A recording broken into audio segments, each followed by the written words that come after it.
Good afternoon. I hope your week is going well. Our kids are enjoying the different pace of life in the summer, sleeping in, playing games, and reading books, helping with things around the house, yard, and garden. It's great to have more time with them these months. Summer goes by all too quickly. This week in our 1 year chronological Bible readings, we finished the Psalms and spent some more time in Isaiah. Since we talked about the first part of Isaiah a couple of weeks ago, I'm going to give you a look ahead at the prophet Micah, which we'll read tomorrow and Friday.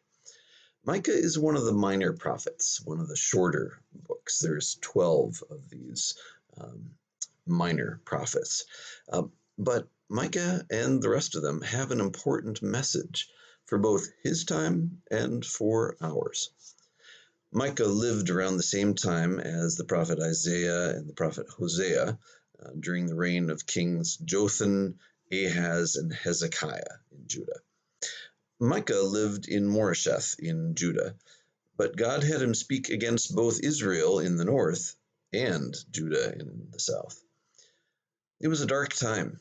Israel was being punished by God through the Assyrians, who invaded the northern kingdom about 722 BC. The people had turned away from God to worshiping Baal and other idols. They did sorcery and committed injustice and even child sacrifice. The same practices were creeping south into Judah and Jerusalem. There was an increasing gap between the rich and the poor. The poor were oppressed. They had no help from the courts because corrupt judges took bribes. They had a flourishing religious life, but no depth or truth. People just gave lip service to God. Micah confronted their hypocrisy and called them back to true faith, justice, mercy, and walking humbly with God. The whole book of Micah is written in poetry. Here's the first part of the first chapter. The word of the Lord that came to Micah of Moresheth during the reigns of Jotham, Ahaz, and Hezekiah, kings of Judah, the vision he saw concerning Samaria and Jerusalem. Hear, you peoples, all of you, listen, earth, and all who live in it, that the sovereign Lord may bear witness against you, the Lord from his holy temple. Look, the Lord is coming from his dwelling place. He comes down and treads on the heights of the earth. The mountains melt beneath him, and the valleys split apart, like water, like wax before the fire, like water rushing down a slope. All this is because of Jacob's transgression, because of the sins of the people of Israel. What is Jacob's transgression? Is it not Samaria? What is Judah's high place? Is it not Jerusalem? Therefore I will make Samaria a heap of rubble, a place for planting vineyards. I will pour her stones into the valley and lay bare her foundations. All her idols will be broken to pieces. All her temple gifts will be burned with fire. I will destroy all her images. Since she gathered her gifts from the wages of prostitutes, as the wages of prostitutes, they will again be used. Because of this, I will weep and wail. I will go about barefoot and naked. I will howl like a jackal and moan like an owl. For Samaria's plague is incurable. It has spread to Judah. It has reached the very gate of my people, even to Jerusalem itself. Micah is divided into three parts. Chapters 1 through 4a begin with God accusing Israel's leaders of practicing injustice.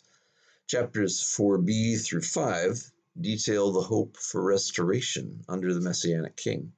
And chapters 6 and 7 conclude with hope in God's mercy and redemption. Micah warned that disaster was coming because of the injustice of Israel's leaders and prophets. They took bribes and they unjustly took the land of others, like the evil king Ahab and Jezebel. Micah warned them that their cities would lie in ruins. He said, I am filled with strength, with the Spirit of God, and with justice and power to declare how Israel has rebelled. Micah spoke a word of judgment, how God must confront and judge evil among his people. But he also spoke a word of hope, that God's covenant love and promise are more powerful than human evil.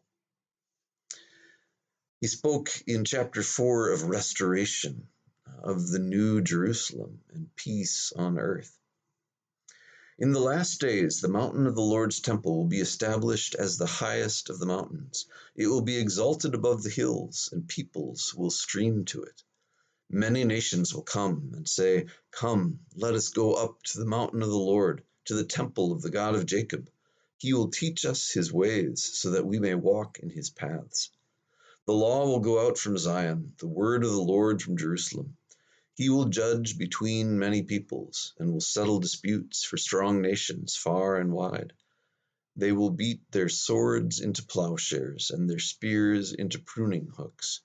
Nation will not take up sword against nation, nor will they train for war any more. Everyone will sit under their own vine and under their own fig tree, and no one will make them afraid, for the Lord Almighty has spoken. All the nations may walk in the name of their gods, but we will walk in the name of the Lord our God forever and ever. Micah gives a big picture of history.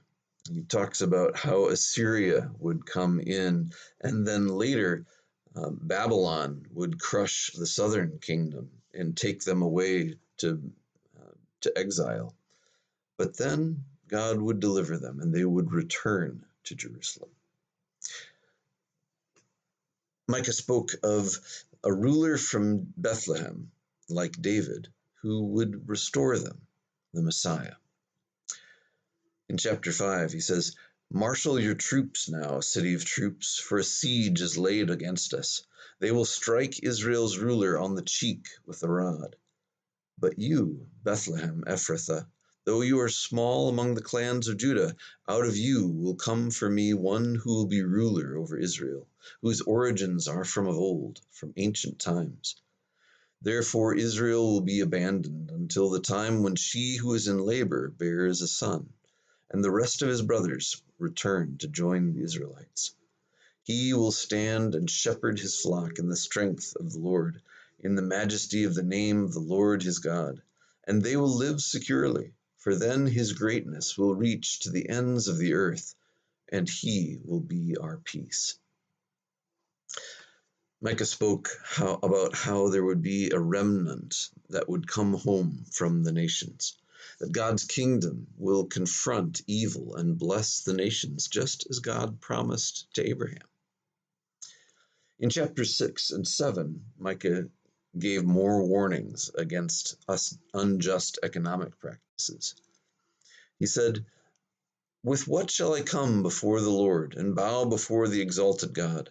Shall I come before him with burnt offerings, with calves a year old?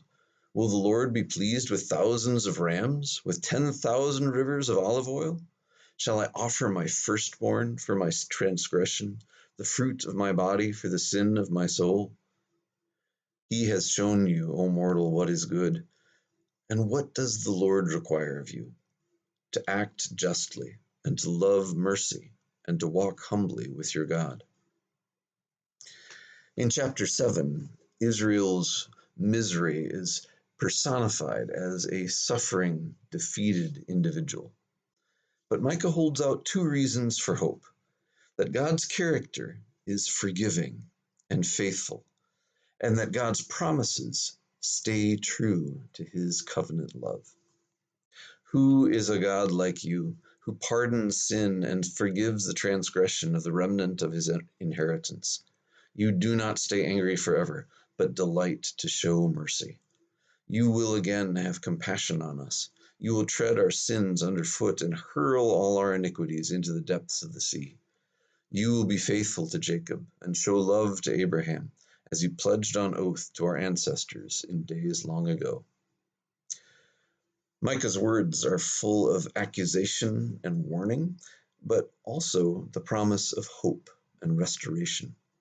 He speaks of God's compassion, undeserved grace, and unstoppable purposes to restore all creation. The book ultimately points to the coming of the Messiah, Jesus, who makes all things right. In the description of this post, I'll give you a link to the Bible Project's video on Micah. Next week, we'll look at part 2 of the prophet Isaiah. Have a great rest of the week.